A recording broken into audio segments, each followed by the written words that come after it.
torno deste problema que o Dr. Bacelar traz e dizer que estamos aqui para assistir à aula do professor Bacelar Gouveia, subordinada ao tema O Poder Local em Angola, Desafios e Perspectivas. O Dr. Bacelar é professor catedrático da Universidade Nova de Lisboa e da Universidade Autónoma de Lisboa. É coordenador do curso de doutoramento na Faculdade de Direito da Universidade Agostinho Neto. Foi arguente de várias bancas examinadoras para a obtenção do grau de doutoramento. O professor Bacelar tem sido professor convidado da lusofonia, concretamente Cabo Verde, Moçambique e Angola. E podemos considerar que o professor Bacelar é um professor catedrático das universidades lusófonas. E destacar o Interest Research, ou áreas de interesse de pesquisa do Dr. Bacelar, prende-se com o direito constitucional, o direito internacional público, direitos humanos e o direito comunitário. Em seguida, vou dar a palavra à doutora Márcia, para então proferir algumas palavras de boas-vindas ao Dr. Bacelar e aos colegas que aqui estão presentes. A vossa atenção. E peço uma salva de palmas, doutora Márcia.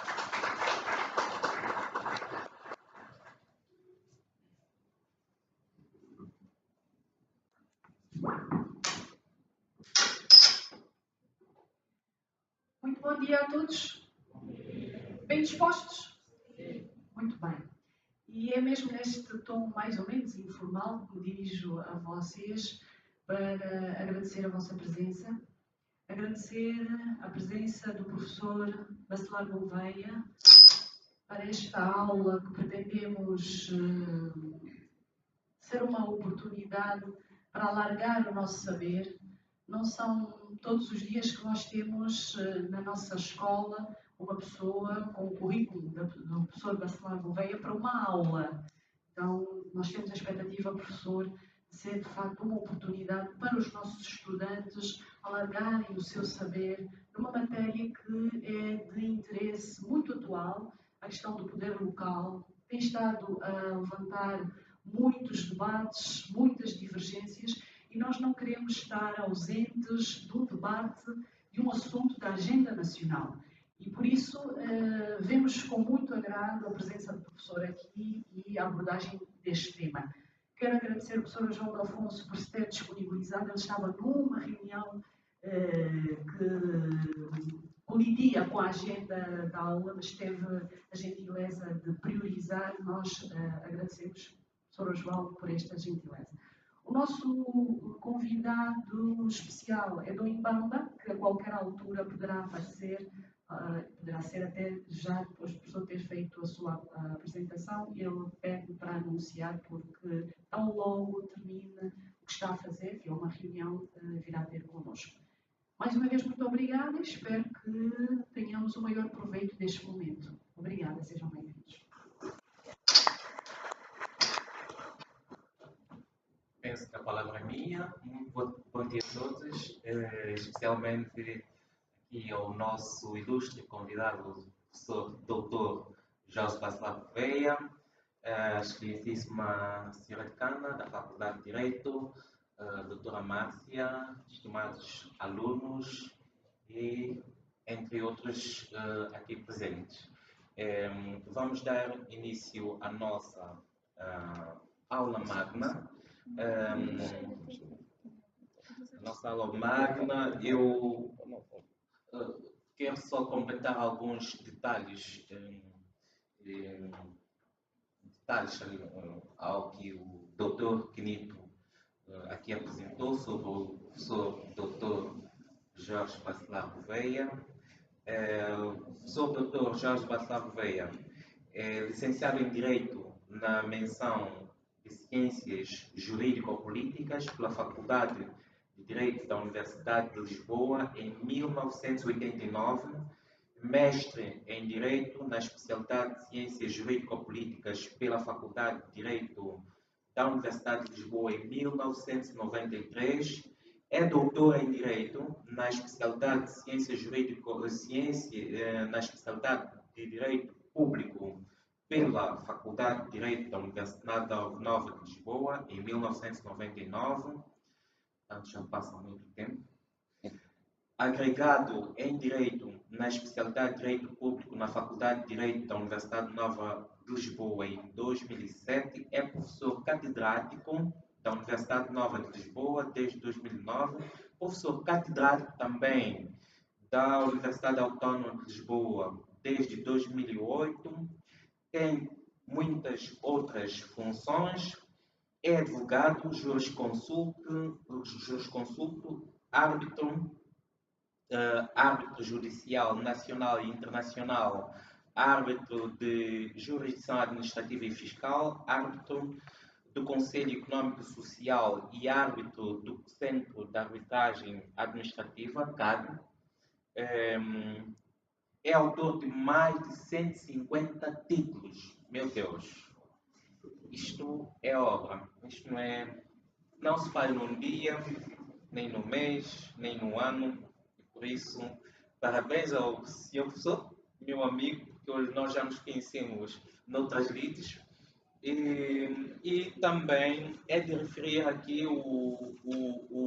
entre muitos manuais, o livro Direito Constitucional de Angola, que foi publicado recentemente, não é? Sim, portanto, é um livro muito importante. Nós temos que aqui beber os conhecimentos desse livro e convoco-vos, não é? Claro, Vocês comprem o livro. Depois, onde é que nós podemos encontrar esse livro? Na livraria da Agostinho Neto. Na livraria da Universidade de Agostinho Neto. Portanto, vocês já sabem que o direito constitucional, por exemplo, direito administrativo, nós vamos falar do poder local.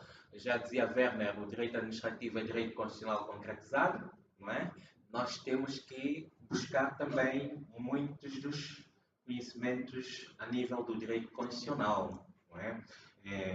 E o professor, o Dr. Jorge Bacelar, é uma autoridade em direito e nada melhor do que tentarmos absorver também do que uma autoridade diz. Assim estaremos melhor para os desafios, outros desafios nos debates e por aí fora, não é?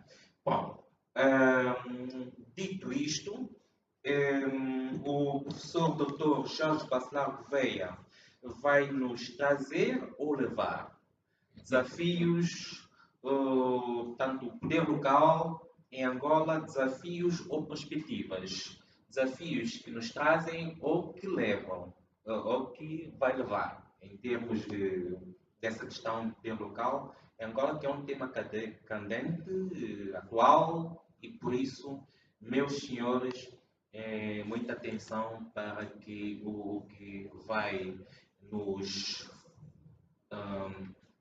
dar em termos de contributo o professor Dr. Jorge Bacelar. E não sei se está aqui algum professor de Direito Administrativo. Se fosse eu, diria que algumas das questões aqui enunciadas poderão sair na prova, no teste, de certeza, de Direito Administrativo. Por isso, meus senhores, muita atenção, tirem os apontamentos e seja bem-vindo, professor Dr. Jorge Bacelar. Muito obrigado.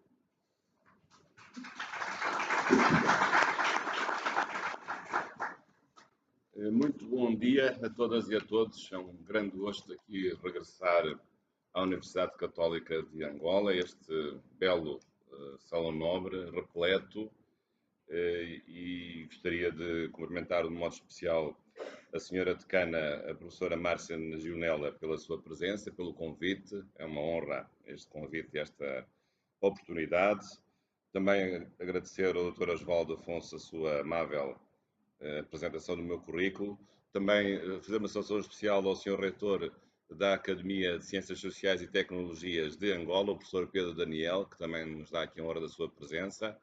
Eu estou aqui estes dias em Angola a convite da Academia de Ciências Sociais e Tecnologias de Angola e, portanto, proporcionou-se esta oportunidade também de vir aqui visitar-vos, mas fica aqui declarado que a minha vinda é a convite especialmente desta academia, que agora está a relançar um conjunto de novos cursos pós-graduados e, portanto, dessa perspectiva, tendo vindo fazer cá uma conferência, também darei a colaboração a essa academia e parabéns também ao professor Pedro Daniel por esse progresso que será sempre a bem de Angola. Além do mais, já agora, tenho sido professor na Faculdade de Direito da Universidade de Agostinho Neto, lá tenho sido co-coordenador do doutoramento e também co-coordenador do mestrado em Direito Fiscal. Mas sabem que sempre tive uma grande simpatia pela vossa universidade.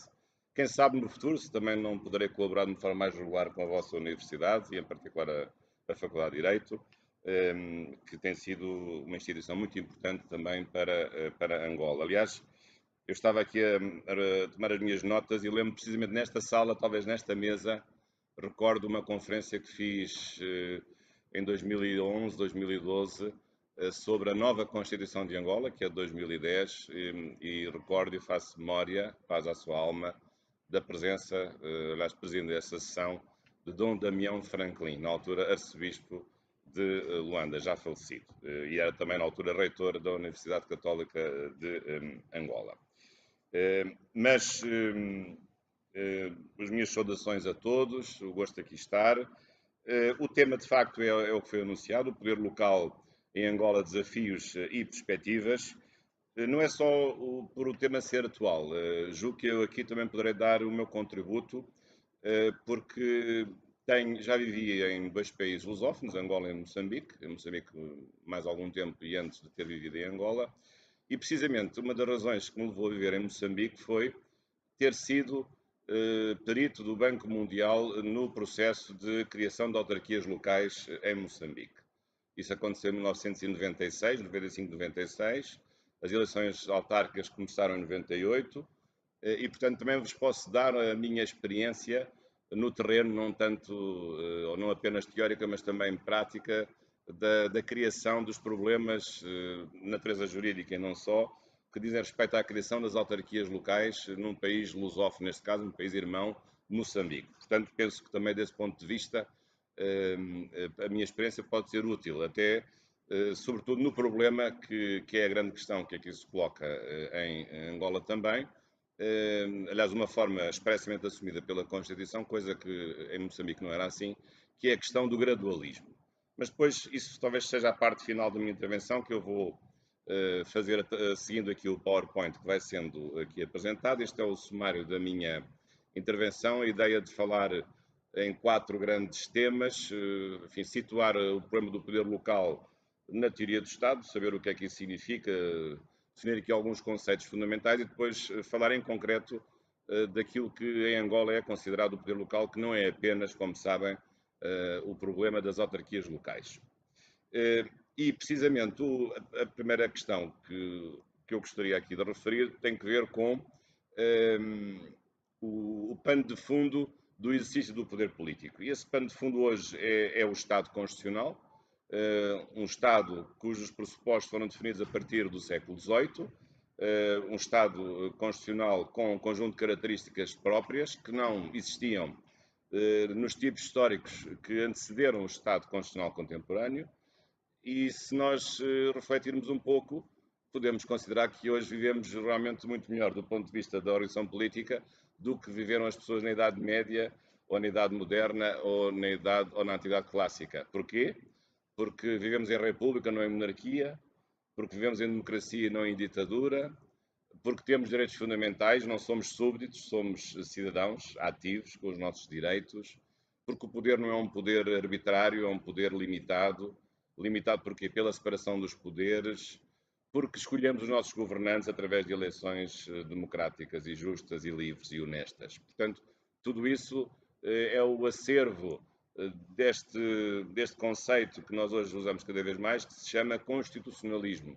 Além disso, também significar uma Constituição escrita, uma Constituição que garante segurança jurídica, que é uma lei acima das outras leis, e a lei que também, sendo o cartão de identidade de um país, também identifica e dá identidade a esse país do ponto de vista dos valores que ele prossegue, dos princípios que o organizam e das regras do jogo político e do jogo social desse mesmo país. E, portanto, o pano de fundo é, de facto, vivermos num Estado constitucional que, neste princípio de milénio, tem acusado algumas crises. Hoje falamos em várias crises do Estado constitucional, as questões da segurança, as questões da globalização, as questões ligadas a um Estado social despesista e com uma carga fiscal insuportável, sobretudo nos países europeus, e uma crise da própria representação política. Mas, ainda assim, ainda não inventámos uma melhor maneira de viver que fosse diferente daquela que temos tido realmente este Estado social.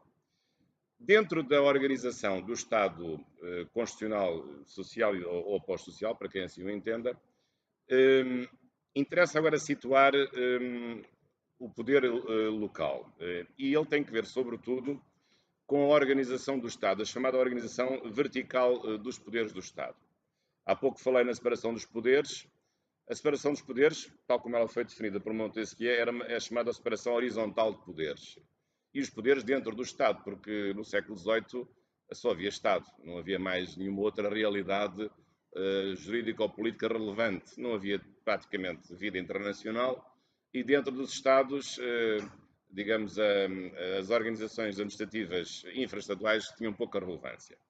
Mas, à medida que o Estado foi ganhando atribuições, ganhando mais poderes, sobretudo em Estado social, em que o Estado não garante apenas a justiça ou a igualdade ou a segurança, mas também garante o bem-estar, porque hoje os Estados são sobretudo ligados às funções económicas e sociais do bem-estar das populações, o Estado não pode fazer tudo sozinho. E o Estado, portanto, tem hoje um conjunto múltiplo de tarefas, atribuições que depois se traduzem em competências, e, portanto, tem-se colocado muito a questão de saber se o Estado não se deve organizar internamente através de vários níveis de governação administrativa. E até se pode colocar a questão de saber se esses níveis não serão de governação legislativa. E até há países, como sabem, são Estados federais. Isto é, há um grande Estado, que é um Estado de cúpula, o Estado Federal, e depois lá dentro, porque são países muito grandes, e com múltiplas diversidades étnicas ou linguísticas, até religiosas, lá dentro depois há vários Estados federados que têm muitos poderes. É o caso dos Estados Unidos, foi o primeiro Estado federal do mundo, também a primeira república do mundo, e o caso do Brasil também é um país muito grande e tem 26 Estados federados. A isto nós chamamos um Estado composto, portanto, um Estado que tem várias unidades políticas dentro de si próprio. Noutros países, como é o caso em Angola, Moçambique, Portugal, bem mais pequeno, os Estados têm sido unitários. Não há Estados dentro de um Estado maior. Mas isso não significa que não deva haver uma descentralização dos poderes dentro dos Estados que mantêm a unidade. Há um só Estado, há uma só cidadania, há um só poder político, há uma só Constituição, um só poder constituinte, mas é possível que dentro do Estado possa haver uma distribuição de poderes administrativos e até, em alguns casos, legislativos e governativos por outras entidades. Ou também hoje, como o direito internacional tem uma força muito grande, muito mais do que tinha há um século, há 2 séculos, também a chamada separação vertical dos poderes faz-se quer acima do Estado para instituições supra-estaduais, as organizações internacionais, sobretudo as Nações Unidas, que é a mais importante de todas, ou aqui em África, a União Africana, ou também uma distribuição dos poderes abaixo do Estado, para entidades infraestaduais que podem dispor também de uma parte, de uma parcela das funções do Estado. Em Portugal, sabem que nós temos 2 regiões autónomas que têm poderes legislativos, os Açores e a Madeira, pelas suas características próprias de serem ilhas, de serem 2 arquipélagos, mas também temos, e agora Angola está nesse processo, níveis de poder local e, portanto, entidades administrativas de natureza territorial que exercem poderes da ordem administrativa. Portanto, de acordo aqui com este slide, isto significa que o Estado não pode ser a única entidade a exercer o poder administrativo. O Estado tem que partilhar, tem que repartir esse poder administrativo com outras entidades, pode fazê-lo para cima e também para baixo, e para baixo pode fazer a distribuição do poder não só administrativo como também o poder legislativo. E no âmbito do poder administrativo, isso significa normalmente que os Estados são apenas uma parte de um conjunto mais complexo, que é aquilo que nós chamamos administração pública. E, portanto, quando se trata de descentralização administrativa, nós encontramos um conjunto de entidades, chamada administração pública, que é um conjunto plural de entidades, de pessoas coletivas públicas, que exercem uma parcela, umas maior, outras menor, uma parcela da função administrativa. Mas no caso angolano, isso é evidente que o Estado é unitário, portanto há um só Estado. Aliás, que foi importante, em certo sentido, a independência de Angola, em boa hora, embora tardia, de 11 de novembro de 1975, permitiu consolidar também uma nação angolana, a verdade é essa, pelo menos a sociologia assim o demonstra. Às vezes o direito ajuda a sociologia, outras vezes é a sociologia que ajuda o direito. Há aqui uma interação constante, mas havendo um só Estado, isso não impede que dentro do Estado haja circunscrições, haja tarefas específicas atribuídas a partes do território desse Estado. Agora, aqui é importante a distinção, que tem sido muito discutida, e penso que todos já a conhecem, que é entre o fenómeno da desconcentração administrativa e o fenómeno da descentralização administrativa.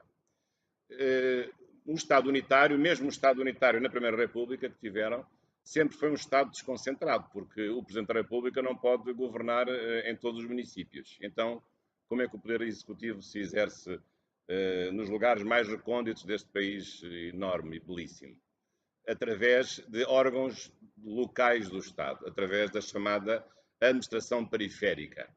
Isto é, o Estado tem um centro, que é na capital, os órgãos do centro do Estado, e depois há órgãos que se dispersam, neste caso, do ponto de vista territorial, por todo o país, pelas várias circunscrições, as províncias, os municípios e os distritos, que têm entidades, têm pessoas, ou têm órgãos, têm serviços que são desconcentrados, mas estão a governar em nome do Estado, não em nome dos interesses locais, mas, evidentemente, favorecendo os interesses locais e tendo em vista os interesses das populações que estão a servir. Isso chama-se desconcentração administrativa. E o que é importante é que essas pessoas são sempre designadas pela autoridade central do Estado, pelo Estado, o Estado central, pela administração central. E, portanto, esta é uma administração que nós chamamos, no conceito da administração periférica. Neste caso, a administração periférica territorial. Pode haver uma administração periférica que não seja territorial. Por exemplo, as embaixadas também fazem parte da administração periférica, mas aí é uma administração periférica de natureza funcional. Portanto, pode haver vários conceitos, embora aqui a Constituição, no que respeita aos órgãos locais do Estado, chama até, no artigo 201, chama precisamente administração local do Estado. Mas esta desconcentração que tem havido, tem-se entendido que é insuficiente. E, portanto, a Constituição de 2010, e bem, mudou o paradigma da organização territorial de Angola, apelando à consagração de também uma administração autónoma local que não dependesse do Estado e cuja legitimidade dos seus governantes não pudesse residir numa designação do Estado central, do Estado de administração. E, portanto, isso chamamos descentralização administrativa autárquica ou local, embora possa haver outras formas de descentralização, porque o Estado de administração não é o único que dispõe de poderes administrativos. Já ouviram falar certamente na administração indireta do Estado, os hospitais públicos, as empresas públicas, as universidades públicas, as fundações públicas, as entidades reguladoras, agora criaram uma recentemente para o setor petrolífero. Portanto, o Estado vai se desdobrando em várias entidades que às vezes são mais autónomas em relação ao Estado de administração, outras menos, mas ainda nesses casos trata-se da administração do próprio Estado. Mas há uma autonomia apreciável. Aqui também se trata de uma autonomia, mas esta administração já não é do Estado, é uma administração dos territórios e que corresponde aos interesses e às pretensões que as populações de cada território vão manifestar no momento da eleição e no momento do exercício do poder administrativo que vai ser delegado nessas entidades que vão ser criadas. E, portanto, nesse contexto, Angola é um Estado unitário, mas precisamente o artigo 8º diz que o Estado unitário não é incompatível, antes pressupõe a essência de órgãos do poder local e também dos fenómenos de desconcentração. Portanto, nós vamos ter, e isso vai ser interessante de analisar, vamos ter ao mesmo tempo uma administração local do Estado, que não vai desaparecer, porque o Estado precisa de ter uma presença lá nos lugares mais recônditos do país, mas vai ser criada em paralelo uma estrutura de administração local do Estado, que tudo indica que seja de nível municipal, embora possa não ser apenas de nível municipal. Mas, portanto, não são dois processos incompatíveis, mas, na verdade, evidentemente que muitas das tarefas, das missões que até agora têm sido atribuídas aos órgãos locais do Estado vão ser transferidas, evidentemente, para os órgãos da administração local, os órgãos da administração das autarquias locais que vão ser criadas. Mas, portanto, a descentralização não anula a desconcentração, mas evidentemente que esvazia bastante o fenómeno da desconcentração, sobretudo os poderes e as competências que são atribuídas pelos órgãos que até agora eram desconcentrados, e porventura deverá haver uma reorganização das relações entre os órgãos desconcentrados e os órgãos centralizados da administração autárquica. Agora, em particular, em relação ao poder local. O poder local é um conceito geral que tem, na vossa Constituição, duas aplicações. Vou falar na primeira, que é talvez a mais complicada, mas é a que está fora aqui das minhas cogitações, que é o poder tradicional, e depois falarei em particular das autarquias locais. Portanto, o poder local em Angola, num capítulo que a Constituição tem a este respeito, significa duas coisas. Significa autarquias locais e significa instituições do poder tradicional. Portanto, a vossa opção foi a de ter duas realidades que integram o mesmo conceito, que é o tal conceito de poder local, o tal conceito de administração autónoma, não do Estado, mas das entidades locais que se chamam municípios ou que se chamam instituições de poder tradicional. Que poderes é que este poder local vai ter, quer na versão do poder tradicional, quer na versão das autarquias locais? Estes poderes são enunciados na primeira parte do título dedicado ao poder local, que é o título 6º da vossa Constituição. E são orientações muito relevantes. Desde logo a ideia da autonomia do poder local, portanto o poder local atua por conta própria, não recebe ordens do Estado, e a sua legitimidade é uma legitimidade do próprio território das pessoas que vivem naquela circunscrição, que se vai transformar em instituição do poder tradicional ou em autarquia local. Por outro lado, o âmbito daquilo que compete ao poder local está consagrado no próprio artigo 215, que é uma autonomia muito ampla, porque é para praticar atos administrativos, para fazer regulamentos, para ter recursos próprios, financeiros, funcionários próprios. Portanto, para construir toda uma estrutura burocrática muito relevante para poder levar a cabo as suas atribuições através das suas competências. E a vossa Constituição até tem uma norma muito curiosa, precisamente no artigo 216, à qual eu aqui me refiro como a força do princípio da autonomia local, que é algo interessante e que em Portugal até suscitou uma grande polémica há uns anos, que é o facto de a própria Constituição garantir às autarquias locais o acesso aos tribunais para fazer impor um princípio de descentralização administrativa e para garantir às autarquias locais o seu espaço de autonomia. Ou seja, confere uma expressa justicialidade ao princípio da autonomia local. Podemos dizer que seria necessário dizer isso para ser justiciável? Em princípio não, porque as regras dos princípios são sempre justiciáveis. Mas o problema é que isto significa que a vossa Constituição expressamente consagra um princípio do não retrocesso no processo de descentralização autárquica.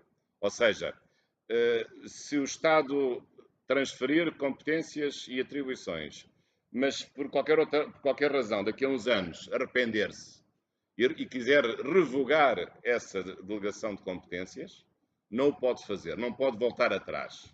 Porquê? Porque o artigo 216, até diz que os órgãos autárquicos, se forem objeto de um refluxo, digamos assim, nas competências que são atribuídas, podem impugnar esse retrocesso junto dos próprios tribunais, pelo menos aquilo que eu depreendo do artigo 216, que diz que as autarquias locais têm o direito de recorrer judicialmente a fim de assegurar o livre exercício das suas atribuições e o respeito pelos princípios da autonomia local que estão consagrados na Constituição e na lei. Eu vejo, esta é, digamos, a visão mais dramática da coisa, mas o recurso aos tribunais não é só para evitar um retrocesso numa descentralização já realizada, pode ser, pura e simplesmente, ir a tribunal para garantir que essa descentralização se possa consumar, ou se possa consumar numa maior plenitude daquilo que é lógico que seja atribuído às autarquias locais. Mas vejam que a questão é complexa, porque se é verdade que deve haver a autonomia local, também é verdade que os tribunais têm alguma coisa a dizer. Eu agradeço aqui a presença do Dom José Mbamba, que também cumprimento. Muito obrigado, Dom José. Sente-se aqui, talvez. Não. Muito bem.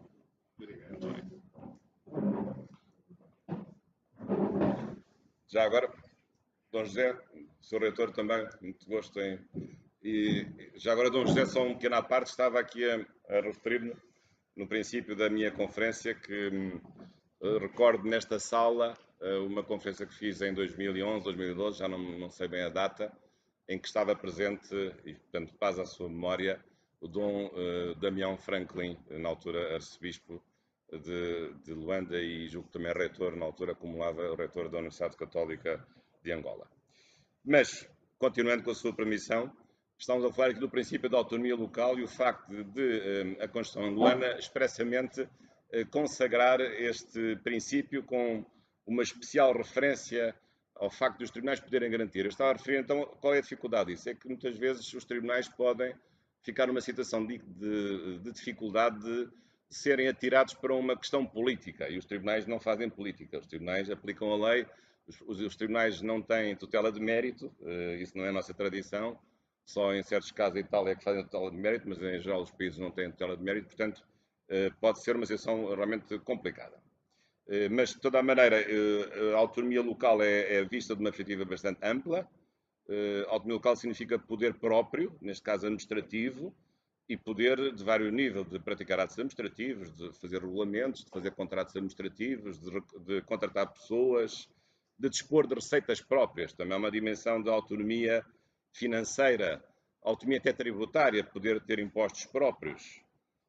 Não se assustem, não vai haver muitos mais impostos, espero eu. Autonomia patrimonial, ter um património próprio. As autarquias locais passam a ter tudo isto, que não é do Estado, mas passa a ser das próprias autarquias.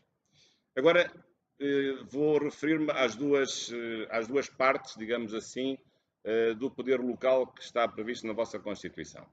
Vou começar pelas instituições do poder tradicional, que são mais difíceis para mim de perceber.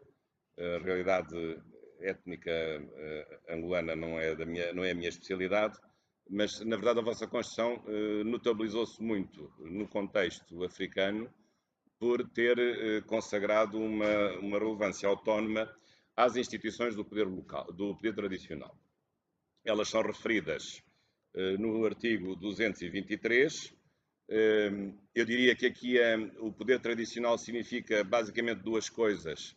Significa o reconhecimento de entidades que têm, no fundo, um poder administrativo, a verdade é essa, ainda que informal, tradicional, e por outro lado também são instituições que obedecem a uma ordem jurídica própria, uma ordem jurídica costumeira, a um direito consuetudinário.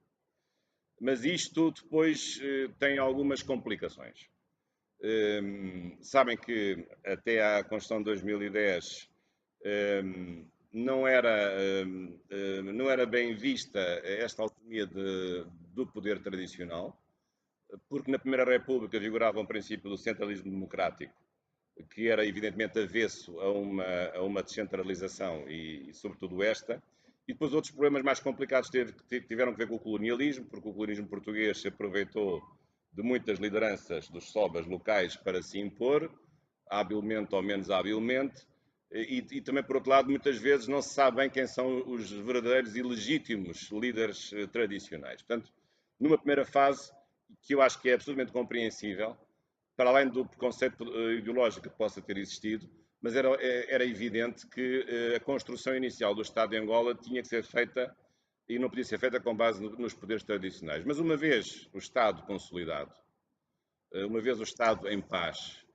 uma vez a nação angolana unida e garantida, com o Estado também independente, acho muito bem que tivesse havido esta abertura aos poderes tradicionais. Mas isso tem os seus riscos e tem que ter os seus limites. E os limites também estão consagrados na própria Constituição, embora com algumas indefinições. Porque esse poder tradicional não pode aplicar normas que ofendam a Constituição ou a dignidade da pessoa humana. Podem ter uma forma própria de organização. Aliás, a Constituição é até interessante porque diz que essas instituições não são criadas, mas são reconhecidas pelo Estado. Ainda que julgo que neste momento essa lei não está a ser trabalhada, mas julgo que não foi ainda apresentada. Mas é um assunto complexo porque envolve algumas contradições, por exemplo, ao nível dos princípios constitucionais de Angola. O poder tradicional muitas vezes é monárquico, mas Angola é uma república. Portanto, vamos ter monarquias dentro de uma república? Ou certas práticas desses poderes tradicionais às vezes podem ferir certos direitos fundamentais. Por exemplo, em matéria de penas corporais, em direito penal, por exemplo.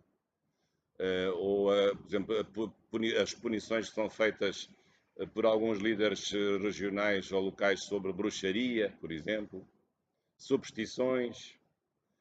Portanto, pode haver zonas, não estou com isto a, enfim, insurgir-me contra o poder tradicional, enfim, não me interpretem mal, mas julgo que essa questão tem que ser vista com muito cuidado, porque é preciso identificar bem esses poderes, saber se eles existem, qual é a sua área de influência, como resolver até conflitos de zonas em que haja uma pluralidade e uma concorrência e sobreposição de poderes tradicionais distintos. Portanto, há aí uma série de complicações. Sei que numa população urbana como é esta aqui de Luanda, o poder tradicional não tem qualquer significado. E para mim também não tem, porque eu não percebo bem essa realidade, mas admito que nas zonas rurais do país, onde esses poderes tradicionais são efetivos, isso possa ter a sua delicadeza. E, portanto, aqui o Estado tem de agir com algum cuidado, não deve oprimir esses poderes tradicionais, deve respeitá-los, porque eles manifestam a autonomia cultural das populações e dos grupos locais, mas não pode admitir tudo e mais alguma coisa. Tem de estabelecer restrições e limites. Eu recordo nesta experiência que eu tive em Moçambique, quando fui consultor para o processo de autarquização, lá era muito pior, porque a desconfiança era total em relação aos poderes tradicionais. Em Moçambique tem tantos ou até mais comunidades locais do que tem Angola, porque é um país mais disperso do ponto de vista linguístico do que Angola. Angola tem 5 grandes grupos linguísticos, Moçambique tem muito mais. Portanto, havia uma grande desconfiança. Aliás, a maior dificuldade foi fazer uma lei que dissesse que tipo de colaboração é que o poder tradicional teria com as autarquias locais. Essa lei foi feita, diz muito pouca coisa. A Constituição moçambicana não aceita que os poderes que as autoridades locais sejam órgãos do poder local, ou sejam entidades do poder local. Isso não eleva essa dignidade às autoridades tradicionais. Fala delas, mas fala pouco delas e o contacto que tem com elas é um contacto diminuto. Julgo que há relações, mas não são muito significativas. Mas, portanto, fica aqui esta indicação. Não estou com isto a dizer que isto seja má ideia, mas é preciso saber quem são essas autoridades tradicionais, aferir a sua legitimidade e aferir até onde a sua autonomia de organização respeita os princípios fundamentais da própria Constituição. Agora, as autarquias locais propriamente ditas, estando já quase a chegar ao fim. É outro braço, digamos assim, do poder local, é este que neste momento está a ser discutido na Assembleia Nacional. Aliás, o Dr. Sérgio Lúter Rescova, que é o governador de Luanda, teve a amabilidade de me enviar aqui todo o pacote. São 5 leis que eu tive a estudar, que estão neste momento em discussão na Assembleia Nacional. Há opções que são óbvias, são as opções eleitorais. Vai haver uma nova lei eleitoral autárquica, que isso é relativamente óbvio, e a estrutura vai ser a seguinte, aliás, definida na própria Constituição, nos artigos 217 e seguintes. Haverá, as autarquias locais são, portanto, entidades autónomas do Estado, têm autonomia local, são pessoas coletivas próprias, são pessoas coletivas que vão ter atribuições próprias nas áreas referidas no artigo 219, portanto, todos os assuntos de natureza local, energia, saúde, águas, educação, habitação, proteção civil, ambiente, saneamento básico, desenvolvimento económico e social, ordenamento do território, etc. Cooperação descentralizada, até polícia municipal. Portanto, há uma série de atribuições importantes e vastas, aliás, previstas no artigo 219, e estas atribuições vão ser exercidas através de competências que são conferidas às autarquias locais por lei, criando 3 órgãos. Um órgão parlamentar, um órgão colegial, é uma assembleia que será eleita por um método proporcional. Depois haverá um órgão, o presidente da Câmara, que será o cabeça de lista mais votada para o órgão parlamentar, para a Assembleia, portanto sai automaticamente, entra para ser deputado municipal, mas depois o vencedor sai como presidente da Câmara da autarquia, e depois ele próprio escolhe livremente os seus secretários, nós em Portugal chamamos vereadores, os seus colaboradores, digamos, no âmbito do governo, do Executivo autárquico. Portanto, este é um sistema possível. Haveria outros sistemas. Por exemplo, no caso de Portugal temos um sistema diferente, temos eleições diferentes para a Câmara Municipal e para a Assembleia Municipal. São dois. Às vezes um partido ganha para uma Câmara e perde na Assembleia. Pode acontecer aqui, não, porque vota-se um único voto que vale a 2 títulos. Vale para eleger a Assembleia Municipal e vale para eleger o Presidente da Câmara Municipal. Portanto, em termos de sistema de governo, é parecido com o sistema de governo nacional. É um sistema de governo presidencial em que, portanto, há uma separação dos 2 órgãos. Há um aspecto que está pouco definido na Constituição e ainda menos na lei que eu estive a ver, que é o facto de, a certa altura, se dizer que no artigo 220, portanto este é já um desafio aqui para o Dr. Osvaldo da Fonte e para outros especialistas angolanos, que diz o seguinte, que o órgão executivo colegial é constituído pelo seu presidente, o tal cabeça de lista mais votada, e por secretários por si nomeados, e livremente admitidos e nomeados. Todos responsáveis perante a Assembleia da Autarquia. Qual é a questão que se coloca aqui? Aliás, frase que é repetida na lei orgânica das autarquias que está em discussão na Assembleia Nacional. É que todos os responsáveis significa o quê? Significa que pode haver uma moção de censura da Assembleia Municipal ao Executivo Municipal e ao seu Presidente? Não, porque, pelo menos em relação ao Presidente, não pode, porque se então ele é eleito precisamente pela maioria que se fez na Assembleia Municipal, embora uma única volta. Como é que é possível que o próprio Parlamento que elegeu o Presidente vá destituir o Presidente? Isso não é possível. Mas a verdade é que a Constituição, a falar em responsabilidade política, tem que ter uma consequência. Uma responsabilidade política, o que é que pode ser? A consequência mais dramática é destituir a pessoa que é alvo de um processo de responsabilidade política, demitindo. Mas pode haver outros níveis de responsabilidade. A responsabilidade pode ser uma fiscalização especial, um inquérito, um processo de inquérito, uma interpelação, obter informações. Portanto, há vários níveis de exercício da responsabilidade política. Claro que o nível mais dramático é saber se o órgão perante quem certa entidade é responsável politicamente pode destituir essa mesma entidade quando perde a confiança política. Mas não julgo que isso seja, que se possa colocar nesses termos. Aliás, em Portugal nós temos um problema parecido com este. Porque em Portugal pode haver moções de censura das Assembleias Municipais ao Presidente de Câmara, mas a moção de censura não tem qualquer consequência porque não vai destituir o Presidente da Câmara Municipal. Portanto, julgo que aqui pode haver uma solução no mesmo sentido, mas não deixo de chamar a atenção para esta dificuldade de perceber quais as consequências práticas de um processo de responsabilidade política. Depois, uma vez que as autarquias locais são autónomas, portanto correspondem a uma administração autónoma autárquica e não dependentes do Estado. Isso não quer dizer que o Estado o Estado de administração aqui neste caso, não deve exercer uma tutela sobre a atividade exercida pelas autarquias locais.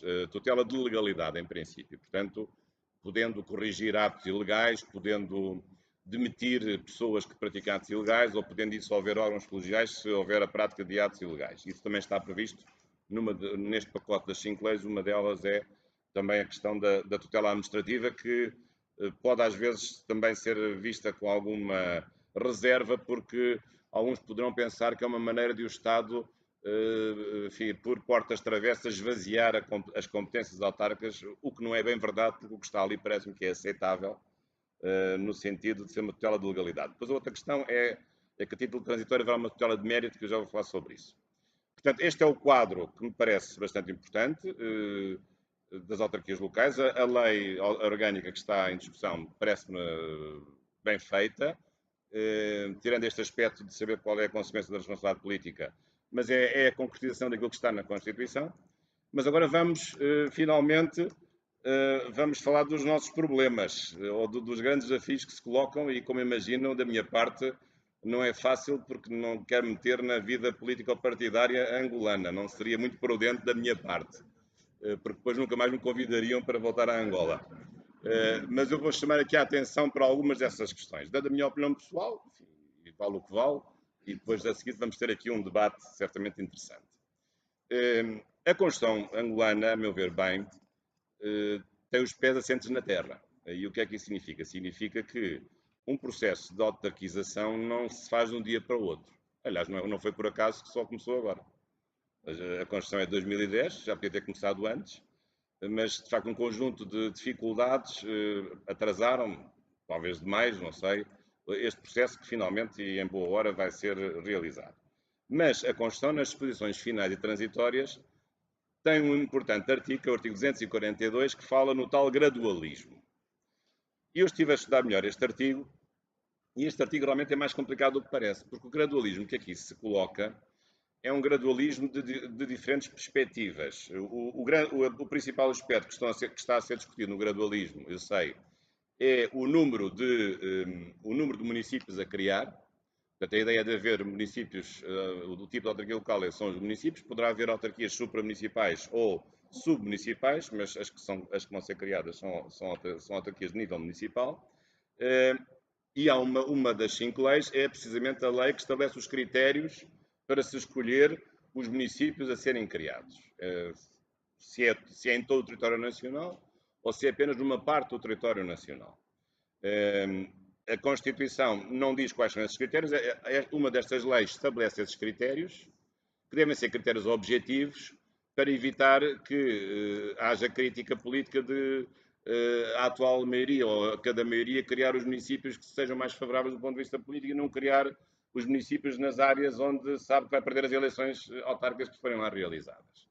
Esta é que é a grande questão que está em cima da mesa. Portanto, saber e procurar que esses critérios sejam critérios objetivos e que depois a decisão na aplicação desses critérios seja uma decisão objetiva e não uma decisão subjetiva que possa ser motivada por razões político-partidárias e não por razões de interesse nacional. Agora, parece-me que é irrefutável, com todo o respeito para a opinião contrária, que não há condições para, num primeiro momento, criar autarquias em todo o país. Porque isso pressupõe, a meu ver, um conjunto de recursos que, conhecendo razoavelmente Angola, duvido que estejam disponíveis, porque é preciso haver autarcas, desde logo, pessoas formadas. É preciso haver instalações. É preciso haver sedes das autarquias nos vários lugares. É preciso haver uma dinâmica local própria e às vezes o risco de se criar autarquias em todo o país pode ser o risco de, em algumas delas, não direi na maioria, as coisas não correrem bem e, portanto, haver uma confusão de papéis e muitas vezes isso poder dar mau exemplo e as coisas poderem começar mal numa reforma que é muito boa e necessária por causa de 3 ou 4 casos que podem contaminar o êxito de toda uma reforma. Portanto, parece-me que tem a sua lógica que haja uma criação gradual, embora também, e isso é muito importante, que se diga, e é uma coisa que não aconteceu em Moçambique, nesta legislação, que todo o processo de autarquização do país todo tem que estar pronto em 10 anos, não pode ultrapassar 10 anos. Ora, a verdade é que Moçambique começou em 98 e ainda está por metade, e já lá vão, que eu saiba, 20 anos, ou 21 anos. E na altura começou-se por 34 autarquias, depois passou-se para 50, depois para 70, são 150 e tal. As coisas em Moçambique se têm complicado bastante, porque entretanto houve uma criação de níveis intermédios da administração, que eram as autarquias provinciais, por causa de um conflito que houve entre a RENAM, que depois se resolveu com um acordo que implicou a revisão da Constituição. Mas, portanto, penso que uma criação gradual é mais prudente, embora não possa ser vista como pretexto, não pode ser como pretexto ou como um alibi para justificar uma opção política de uma certa maioria que se quer também, digamos, fazer refletir lá nas localidades. Essa questão é uma questão importante. Agora, isto tem um outro lado. É que é verdade também que muitas vezes a criação de autarquias locais pode significar um motor de desenvolvimento económico e social de certa região, porque são pessoas que são eleitas pelas populações, são pessoas que são mais dinâmicas, assumem maior responsabilidade, são vigiadas de perto pelos seus eleitos, porque o poder central dificilmente vigia quem está lá no outro lado do país, nem sabe o que é que se passa no seu dia-a-dia. Agora, os eleitores daquela circunscrição sabem o que é que se passa ali no dia-a-dia, sabem se o seu Presidente de Câmara está a trabalhar bem ou está a trabalhar mal. Portanto, este é o outro lado da vantagem da criação das autarquias locais. Quer numa perspectiva política, da ação política, de maior eficiência da ação política, quer do ponto de vista de ser um protagonista local, dotado de um poder formal, ainda que administrativo, que possa atrair investimentos, que possa estar lá no terreno, numa lógica de proximidade e ajudar ao desenvolvimento daquela região. Portanto, eu percebo também que haja este desejo, que é o desejo de todos, de haver autarquias em todo o território nacional. Mas não sei se há condições para que isso seja feito de uma forma imediata. Depois, o gradualismo não é só, curiosamente, de acordo com o artigo 242, não é só territorial, ou não é só no número de autarquias a criar. Há outro tipo de gradualismo que é também interessante, que é o gradualismo funcional, digamos assim, que tem a ver com as competências ou os poderes que são atribuídos, porque o artigo 242 diz a certa altura que os órgãos do Estado determinam por lei a oportunidade da criação de autarquias, portanto, criar ou não criar e criar quantas, o alargamento gradual das suas atribuições. Portanto, isto quer dizer que pode, numa primeira fase, as autarquias locais terem poucos poderes, poucas atribuições, e depois, numa segunda fase, terem mais poderes e terem mais atribuições. Portanto, pode haver aqui um gradualismo também, não tanto no número daquelas que são criadas, mas nas competências e nos poderes, nas atribuições que cada uma dessas autarquias vai ter, em função das suas características próprias. Depois também este artigo fala numa excepcional tutela de mérito, que é a mais controversa, porque aqui a tutela de mérito significa que o Estado pode intervir revogando ou substituindo decisões não por serem ilegais, mas por serem inoportunas, por serem inconvenientes. E aqui, de facto, isto é mais complicado porque implica uma interferência do Estado num princípio da descentralização administrativa e num princípio da autonomia local. Mas admito que, numa primeira fase, para evitar atos mais disparatados, que se possa pensar numa tutela de mérito. Aliás, ela está prevista na própria Constituição, mas deve ser aplicada com muita parcimónia, porque se for aplicada de uma forma arbitrária, pode destruir por completo a autonomia local e pode pôr em causa a importante reforma que está a ser realizada. Outra perspectiva também que pode ter os seus riscos é da coexistência num certo território entre uma nova autarquia local e os órgãos locais do Estado. Porque a Constituição não diz que os órgãos locais do Estado vão desaparecer. Continuam a existir. Mesmo onde há autarquias, pode haver um representante do Estado. Pode e deve haver, julgo eu. Embora uma reforma implique uma reorganização dos órgãos locais do Estado, da chamada administração local do Estado, que não é a administração autárquica. Mas isto pode gerar conflitos de quem é que manda e das próprias pessoas não sabem a quem se dirigir. Mas afinal eu vou-me dirigir a quem? Ao administrador que foi nomeado pelo Estado ou vou dirigir-me ao Presidente de Câmara que foi eleito por nós? Quem é que manda no quê? É preciso também ter atenção a essa questão de uma coexistência ou de até que ponto um pode substituir o outro e quais as competências que são atribuídas a cada um deles. Claro que eu tenderia a considerar que nos órgãos locais do Estado continuam a ser exercidas as competências, porque é o Estado aí presente através dos seus órgãos locais, as competências de natureza nacional, as competências de soberania, digamos assim, mais importantes de soberania, enquanto que as competências autárquicas são sobretudo competências de bem-estar, de desenvolvimento económico e social e não tanto competências de soberania. E, portanto, tenderia a ver as coisas desta perspectiva. Mas não me parece que sejam processos que se anulem um ao outro. Finalmente, há também um problema aqui de fundo, que é o problema dos recursos financeiros. Porque é muito fácil atribuir competências, atribuir tarefas e o dinheiro. Com que dinheiro é que os municípios vão trabalhar? Vai haver novos impostos locais? Os cidadãos vão pagar mais impostos? Não vão gostar. O Estado vai prescindir das receitas que tem e vai transferir dinheiro para as autarquias locais, para que as autarquias locais possam funcionar? Tem de o fazer, tem de haver um processo de transferência financeira e até com alguma equidade, dando mais àqueles que mais precisam, àqueles municípios, e dando menos aos municípios que têm mais condições de receita própria. Mas, portanto, é também aqui uma dimensão financeira das finanças locais que se vai colocar, muito importante e que deve ser vista também com objetividade, uma vez mais, para não se acusar ninguém de estar a dar mais dinheiro aos lugares onde certo partido ganhou e menos dinheiro aos lugares onde certo partido não ganhou. E, portanto, mas se houver uma lei, que me parece que está a ser feito, objetiva, que estabeleça os critérios das transferências anuais do Orçamento de Estado para as autarquias locais, esse problema pode ser atenuado, julgo eu. Portanto, julgo que a reforma autárquica é necessária.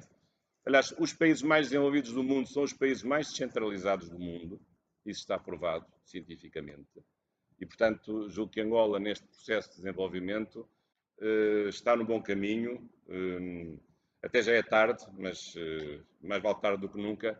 Está no bom caminho para fazer, de facto, este processo de criação de autarquias locais. E, portanto, uma vez mais, agradeço a vossa presença. Dom José Mbamba, a honra que nos dá de estar aqui presente. A senhora Decana também agradeço a sua presença. O professor Osvaldo Afonso também a sua presença. E agora, já agora cumprimentar de novo o senhor reitor da ACIT, e agora estou à vossa disposição para o debate, que julgo que vai ser bastante intenso e efervescente. Muito obrigado pela vossa atenção.